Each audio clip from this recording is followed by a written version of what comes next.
Unfortunately একটি খারাপ সংবাদের কারণে আমাকে আর্জেন্টভাবে গ্রামের বাড়ি যেতে হয়।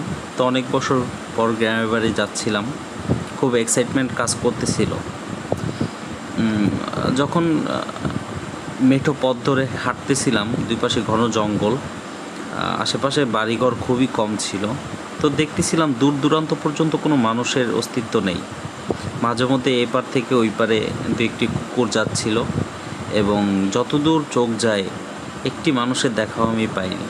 তো হঠাৎ করে শরীরটা আমার হিম হয়ে যাচ্ছিল এবং ঝিঝি পোকার শব্দ ছিল। তো এই মুহূর্তে কি করব ভেবে পাচ্ছিলাম না, তাই ফোনটা বের করে ভাবলাম ভিডিও করতে করতে যাই আর আপনাদের সাথে শেয়ার করি। তবে একদিক থেকে ভালো লাগছিল, গ্রামের এই বিশুদ্ধ বাতাস, প্রকৃতি, ঝিঝি পোকার ডাক, এগুলো কিন্তু সচরাচর শুনতে পাওয়া যায় না। অসম্ভব সুন্দর আমাদের গ্রামটি। ভিডিওটি ভালো লাগলে একটি লাইক, শেয়ার এবং সাবস্ক্রাইব করে দিবেন। ধন্যবাদ।